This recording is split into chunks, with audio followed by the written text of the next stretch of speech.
The Grand Convocation Hall of the United Galactic Council was a towering chamber of polished obsidian and shimmering energy fields, designed to house the representatives of 1,000 worlds. Today, however, it felt smaller than ever. The weight of impending catastrophe hung thick in the air. At the center of the circular chamber, beneath the crest of the UGC, Ambassador Elias Carter stood alone. His face was unreadable, his posture composed. Around him, the delegates of over 200 species watched in uneasy silence. At the opposite end of the chamber, seated upon the raised dais reserved for his station, High Chancellor Vorkuth of the Zalvani Dominion lounged with an air of utter indifference. His golden scales caught the artificial light, his ridged snout curled in amusement. The floor trembled slightly as he leaned forward, lone fingers tapping idly against the armrest of his throne. His voice was thick with condescension. "I grow tired of this performance, Ambassador Carter," Vorkuth said lazily. "Humans wail and beat their chests, but what is it you expect? That the universe will weep for you?" Carter's expression didn't change. His steel-gray eyes remained locked on the Zalvani ruler, his breathing slow and steady. Vorkuth chuckled, gesturing to the assembly. "Look at them, Ambassador. The great and wise council.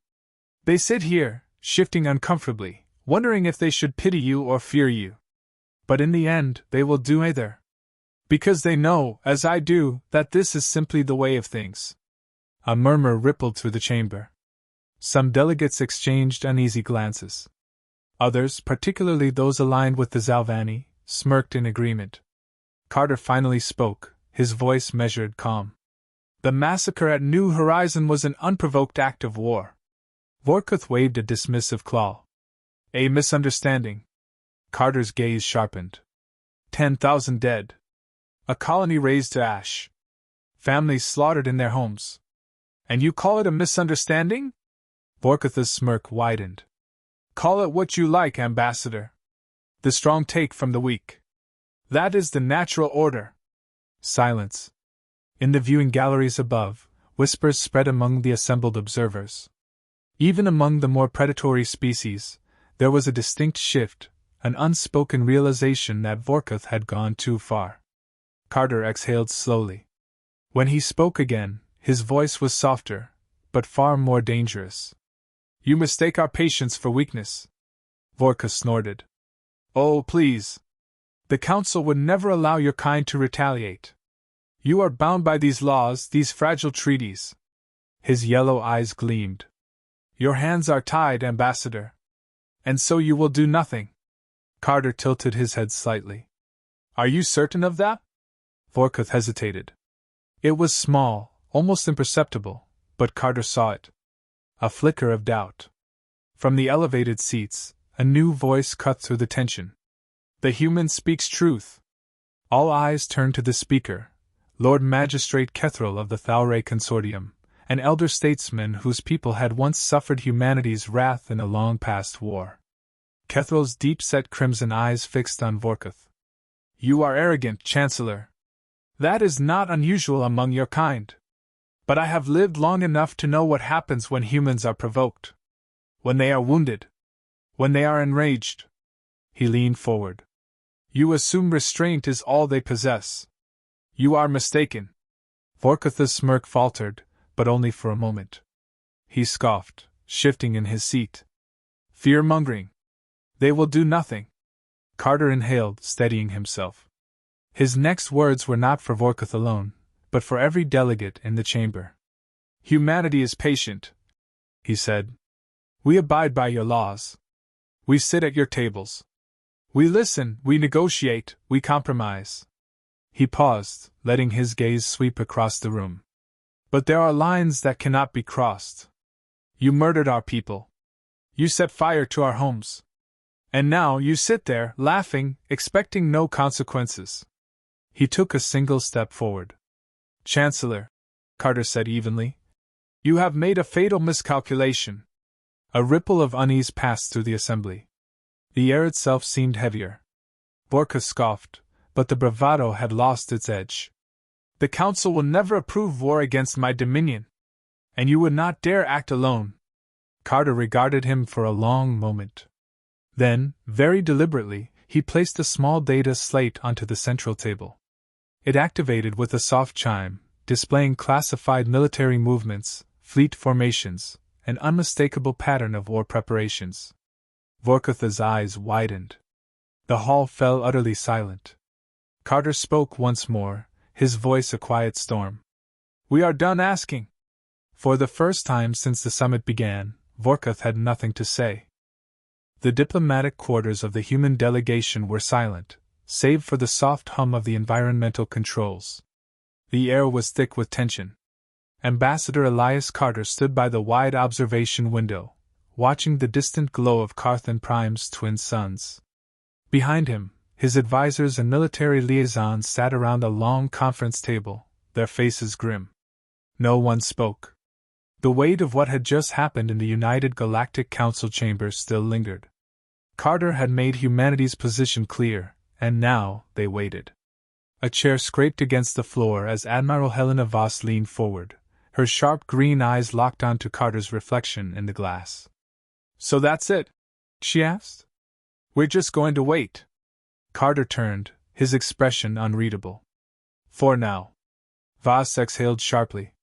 "You saw his face, Elias. Vorkuth isn't just arrogant, he's terrified. But he still thinks he can bluff his way through this. If we hesitate, he'll take it as a sign of weakness." Across the table, Councillor Darius Holt, one of the senior political strategists, folded his hands together. "We're not hesitating," he said evenly. "We're making sure we move at the right moment." Voss shook her head. "And what if the right moment passes? The Dominion is scrambling, but they're not stupid. If they think they can preempt us, they will." Carter remained silent, considering. It was a fair point. The Zalvani Dominion had made their stance clear. They saw strength as the only language worth speaking. But the Council was watching, and humanity's response had to be precise. A chime interrupted his thoughts. The room's central display activated, revealing a grainy transmission from the Human Embassy's intelligence division. A security officer's face appeared, his expression tense. "Ambassador, we have new information. We intercepted a Zalvani diplomatic communique sent to select Council factions." Carter narrowed his eyes. "Play it." The transmission shifted to a translated feed. Vorkutha's voice filled the room, but gone was the smug arrogance from earlier. Instead, his tone was sharp, calculating. "Humanity has finally revealed its hand. They are rabid beasts, incapable of restraint. If the Council does not act now, we will all suffer the consequences." A pause. Then, more measured, more dangerous. "The Dominion is prepared to strike first. We will not stand alone. Those who act now will be remembered as the saviors of this galaxy." The transmission ended. Silence stretched through the room. "Bastard," Voss muttered. Councillor Holt let out a slow breath. "He's trying to turn the Council against us." Carter sat down, fingers tapping against the table's surface. "It won't work. The Council fears us more than they like him. No one is willing to start a war they can't win. But some of them will hesitate," Holt countered. "And hesitation is all he needs." The door slid open, and a new figure stepped inside. Tall, draped in ceremonial robes of deep blue, his four golden eyes scanning the room with calm precision, Lord Magistrate Kethril. The Thalray diplomat moved to the table and clasped his hands behind his back. "Humans," he said, his voice a measured hum. "You always walk the finest line between patience and destruction." Carter gestured for him to sit. "And which do you think we'll choose?" Kethril settled into a chair, watching Carter carefully. "That is why I am here." Voss frowned. "Are you offering support?" Kethril tilted his head slightly. "I am offering perspective." His crimson eyes flickered to the darkened display where Vorkutha's message had played moments before. "Chancellor Vorkuth underestimates you, but he is not a fool. He has set a trap." Carter leaned forward. "Explain." Kethril exhaled. "If you retaliate now, without Council approval, you validate every fear the other factions hold about humanity. Vorkuth will not win the war, but he will win the argument. And the next war will not be just against the Dominion. It will be against all of them. A heavy silence followed. Everyone in the room understood the implications. Finally, Carter spoke. And if we do nothing? Kethro gave a slow, deliberate nod. Vorkuth loses. Voss stiffened. That's a hell of a gamble. It is a certainty, Kethro corrected. The Dominion attacked a council-recognized colony, then laughed about it. The council may not like humanity, but they like order more. If you force them to choose between you and an empire that has openly defied their laws, they will not stand with the Dominion. Holt exhaled. So we let Vorkuth dig his own grave. Kethro's lips curled into a thin smile. Precisely. Carter leaned back, thoughtful. It was the safer play, but it also meant holding the line while justice moved at a glacial pace. It wasn't enough. He met Kethro's gaze. And what if we give them a push? The Thalray's eyes gleamed with curiosity. Go on. Carter steepled his fingers. If we make it clear that humanity will act, with or without council approval, then the council is forced to move before we do. Holt nodded slowly. They can't afford to lose control of the situation. If they think we're about to handle this ourselves, they'll have no choice but to sanction intervention against the Dominion. Kethro considered this, then gave an approving nod. Yes. That could work. Voss smirked. And if it doesn't? Carter's voice was calm, absolute. Then we do what must be done. The room fell into a weighted silence. No one disagreed.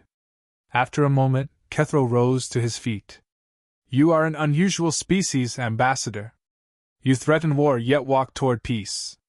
You speak of patience, yet you are always waiting for the moment to strike. Carter met his gaze. You call it unusual. We call it survival. Kethro gave a knowing nod. Then let us see if you survive what comes next. With that, the Thalray diplomat left, and the path forward became clear. Carter turned back to his people. We go public. Let the council know our fleets are prepared. Give them every reason to move before we do. Holt nodded. Voss grinned. The game had begun. And humanity was playing to win. The United Galactic Council had never seen a session this tense. The Grand Convocation Hall, usually a place of measured debates and diplomatic maneuvering, now felt more like a battlefield. The massive chamber was packed, every delegate from the major factions in attendance.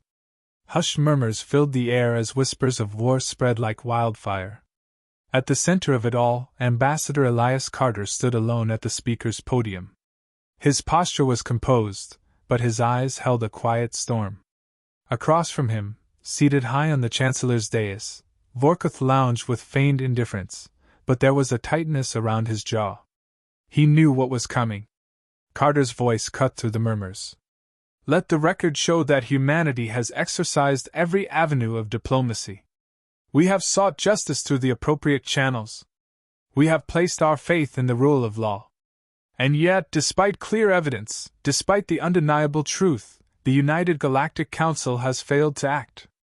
The murmurs grew louder. Some delegates looked away. Others shifted uncomfortably.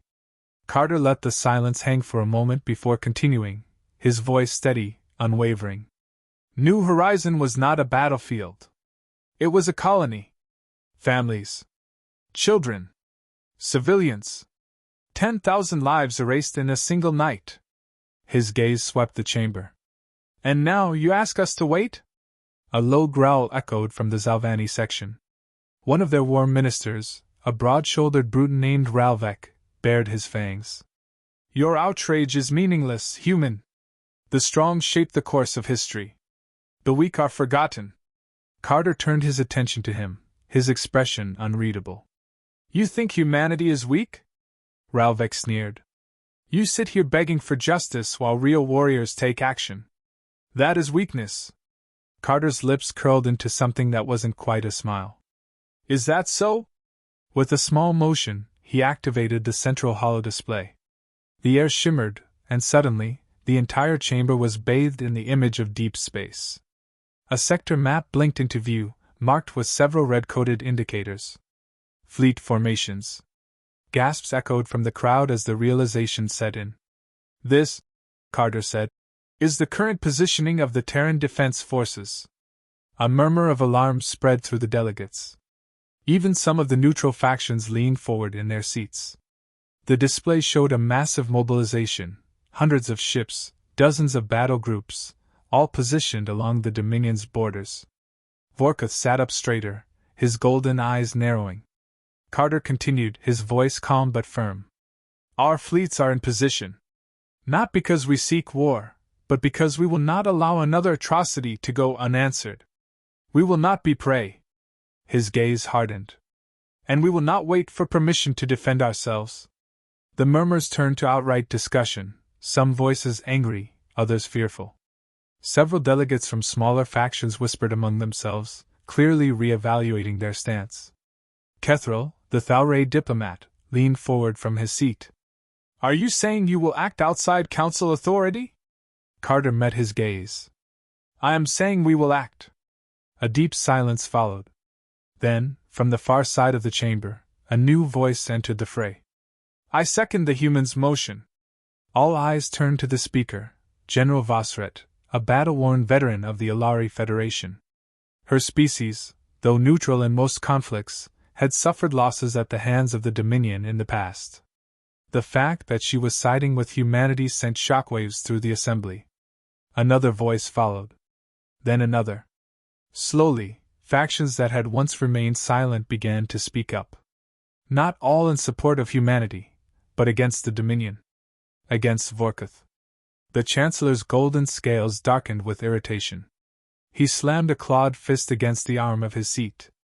You dare? He hissed. You would stand with them? Vosret stared him down. I stand against slaughter. Vorkuth's nostrils flared. The Council cannot stop us. We are prepared for war. Carter took a step forward. Then you'll burn. Vorkuth's gaze snapped to him, and for the first time, Carter saw it, fear. The Zalvani ruler had always viewed humanity as an annoyance, a species that talked more than it acted. But now, faced with undeniable proof of their readiness, faced with growing support from other factions, his confidence was faltering. Carter pressed forward. Let me be very clear, Chancellor. His voice was even, measured. You are not facing a single species. You are facing a coalition that grows by the minute. Your forces may be strong, but they are not strong enough. The chamber doors hissed open. A new figure entered, dressed in the regal insignia of the Council's high command. An aide rushed forward, handing a data pad to the presiding officials. The head of the Council, an ancient, silver-skinned entity named Mavrin, rose from their seat. After careful deliberation, Mavrin announced, the Council has reached a decision. The entire hall fell into silence. The Dominion's actions have violated the fundamental laws of this body. Effective immediately, the Zalvani military operations against humanity are deemed unlawful acts of aggression. A stunned hush followed. Then, the Council authorizes joint intervention. The Dominion must cease all hostile actions or face full-scale consequences. Chaos erupted. Some delegates roared in anger, others in approval. The Zalvani representatives jumped from their seats, protesting the ruling. But it was done. The Council had moved. Vorkuth's claws dug into his throne's armrests, his jaw clenched. He turned his glare on Carter. You think this ends here? He snarled. You think a ruling will stop us? Carter didn't blink. No, he said simply. But war will. He let the words hang in the air before turning away. Behind him, the chamber continued to buzz with frantic discussion, but he had already won the battle that mattered. Humanity had been underestimated for too long. That mistake would not be made again. A cold silence hung over the void. The Dominion fleet had gathered at the edge of the Carthan expanse, a massive armada of warships bristling with weapons. Vorkuth stood aboard the Bloodfang, his personal dreadnought, watching the growing tension unfold on the main display. The Council's ruling had been clear, but words meant nothing without force. If humanity and its new allies thought a declaration would stop the Dominion, they were wrong. A subordinate approached, his posture stiff with unease. Chancellor, our long-range sensors detect movement. The Terrans and their coalition have begun advancing. Vorkutha's claws tapped against the armrest of his command throne. Finally, he muttered. Let them come. He had prepared for this. Humanity might have swayed the council, but here, in the depths of space, politics meant nothing. Strength ruled. And no one was stronger than the Dominion. A new alert flared across the hollow table. His tactical officer's voice held an edge of alarm. Chancellor, we have multiple inbound fleet signatures. They're larger than expected. Vorkutha's head snapped up. Define larger. The officer hesitated, then transferred the data to the main display. The Dominion fleet was vast, yes, but what appeared from the void was something else entirely. Wave upon wave of Terran warships emerged from FTL, sleek destroyers and battlecruisers forming a tight formation. At their core, four massive carriers loomed, each one bristling with squadrons of fighters waiting to be unleashed. But it wasn't just humanity. Alari warships moved in alongside them, their wedge-shaped vessels reinforcing key positions. The Thalray had deployed their silent hunter-killers, ships designed to slip between enemy lines unseen. Even the normally isolationist Seraph had sent their long-range artillery platforms, forming the backbone of the coalition.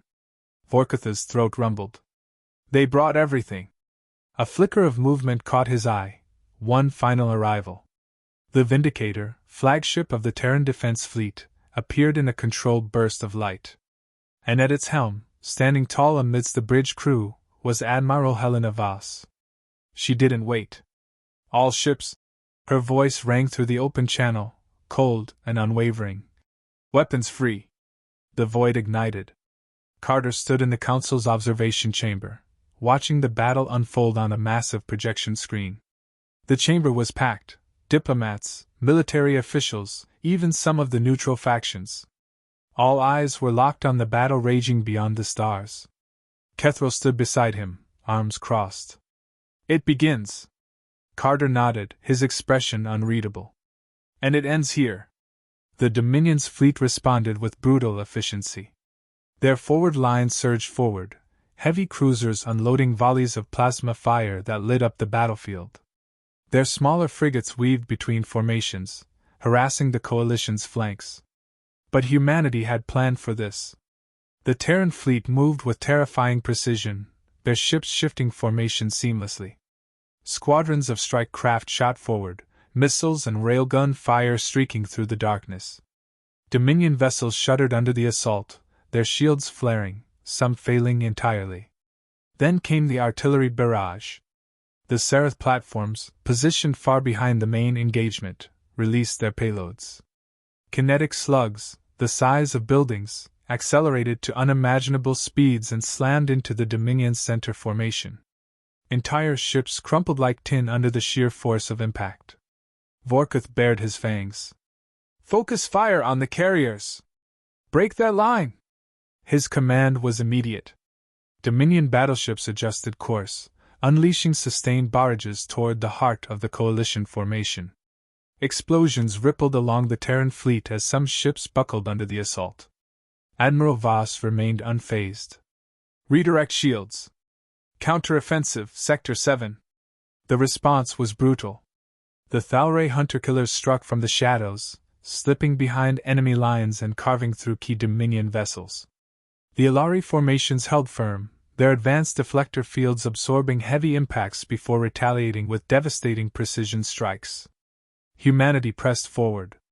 On the Blood Fawn, alarms blared. Reports flooded in, ships lost, formations collapsing. Vorkutha's claws dug into his armrests. This was not how it was supposed to go. A priority transmission flickered to life. The face of one of his senior commanders, blood trailing from a wound above his brow, appeared. Chancellor, we're losing control of the field. Their coordination is too tight. Vorkuth snarled. We are Dominion. We do not break. But even as he said the words, another explosion rocked the dreadnought.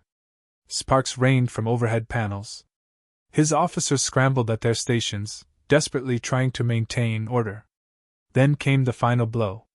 The Vindicator advanced, its massive forward cannons glowing with lethal energy. It lined up the Blood Fang in its sights, its targeting systems locking in. Admiral Voss' voice crackled through the comms, her tone final. "This is for New Horizon." The main cannon fired. A beam of concentrated energy ripped through the Blood Fang, cutting through its reinforced hull like paper. The dreadnought trembled, its structure buckling. Fire and decompression erupted along its surface. Vorka stood frozen as his flagship fell apart around him.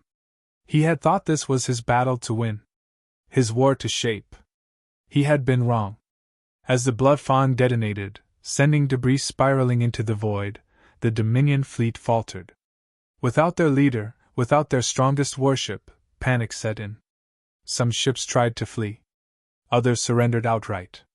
It was over. Back in the council chamber, a heavy silence filled the room. The battle had ended. The Dominion had been broken. Carter exhaled slowly. The cost had been high, but there was no mistaking the outcome. Humanity had not just defended itself, it had changed the balance of power in the galaxy. Kethro studied him. "So," he mused, "you were right." Carter didn't look away from the screen. "We told them what would happen." His voice was quiet, firm. "Now they understand." A foreign delegate, one who had watched from the sidelines, turned to another and muttered, "Gods help you when humans get angry." Carter didn't respond. He didn't have to. The galaxy had learned its lesson.